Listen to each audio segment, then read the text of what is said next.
My name is Jordan Sarmo. I'm a musician, music producer, and one dang proud American. I remember walking in church with my family and watching the band play, and I knew from that moment I wanted to get into music.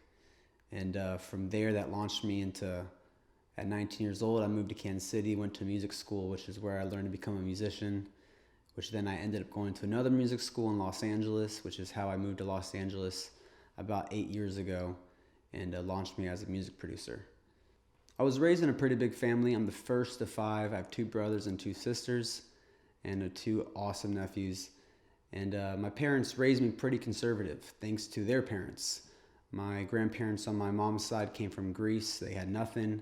They moved here for the American dream. They worked their butts off and started a business. And my grandparents on my dad's side moved here from Colombia.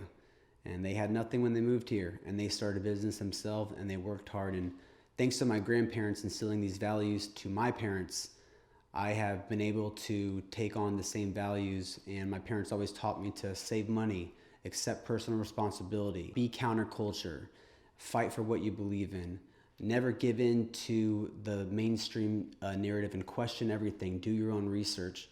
And that's where probably the foundation of who I am today, my faith, my conservatism, definitely comes down from my parents.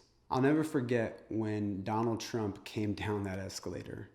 And I always told myself before he came down that I would never vote for a career politician again, because we saw what Clinton did, we saw what Bush did, and we saw what Obama did. And God forbid Romney or McCain would ever beat Obama, it would have been the exact same thing. And we saw decades of corruptness, decades of selling our country out to other countries, all for the sake of these career politicians getting rich. And that was when I told myself I would never vote for a career politician. And when Donald Trump made his announcement that he was going to run for president, I knew right away, that's my man. I was willing to vote for someone with a tough character, or someone that's not unpresidential, to undo all the presidential corruptness that we've had for the last couple of decades. I knew that I wanted a businessman to run our country that would fight for the people, and that's what he did. I'll never forget waking up the morning of November 4th. I went to bed the night before, and Trump had a landslide victory. Woke up the following morning, and in the middle of the night, we had midnight spikes of ballots that came in from, we still don't know. What we know now is in Philadelphia, we had hundreds of thousands of ballots that came from a truck driver in New York. In Detroit, we had a white van that brought in over 100,000 ballots at 1 o'clock in the morning and 3 o'clock in the morning. In Atlanta, we saw 6 employees in the middle of the night counting ballots over and over again. And after doing all the research, I went all in for the next 2 months.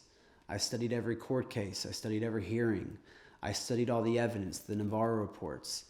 And after studying months and months of what happened and the fraud, I knew that I had to be in Washington, D.C. on January 6th to support the president. And I remember we were walking towards the Capitol, and I was on the front lines. You know, Trump does his speech. I think he finished right around 1:05 p.m. And me and my dad and my brother were there with a couple friends. And right when Trump finished his speech, we took off going because we wanted to make sure that we were on the front lines. There was two guys to the right of me, and one guy had a walkie-talkie right here, and he was communicating to people back and forth. And these two guys would never attack the Capitol, never. They would only stand still, and what they would do is they would communicate with other people, and they would encourage and antagonize Trump supporters to continue to go and fight for Trump, go and attack the Capitol. We need to overturn this election. And at that moment, I finally realized we are being completely set up. I pulled out my camera, my iPhone, and I just started recording everything. And I saw guys specifically in black hoodies, and they were smashing windows. And constantly you would hear people from Trump supporters, they would say, that's Antifa, they're not one of us, no violence, no violence. And you would have this continually consistent fight between Trump supporters and people that were acting like us. When I got back to my hotel that night and I saw the messages of, you domestic terrorists, you white supremacists, you racists, you're a threat to democracy, you should be in prison, you should be in jail, I knew that I had to speak out. So after seeing all of those messages, I decided to go on Instagram Live. I only had a couple thousand followers. I didn't think it was going to go too crazy. And I just shared my story because what I saw on January 6th in DC was a completely different story of what the mainstream media was saying. Fast forward 3 days later, there's over 200,000 views. I started sharing all the stories and the videos that I had recorded and the photos. And what started happening then, Instagram ended up censoring me. Facebook ended up censoring me. They deleted all my videos that I posted. They deleted all my photos, including the photo of a man praying on the steps of the Capitol. All because I shared my story of my truth. And I'm not even saying that my story of what I'm saying is the entire truth. But what it is it's one piece of a really big pie.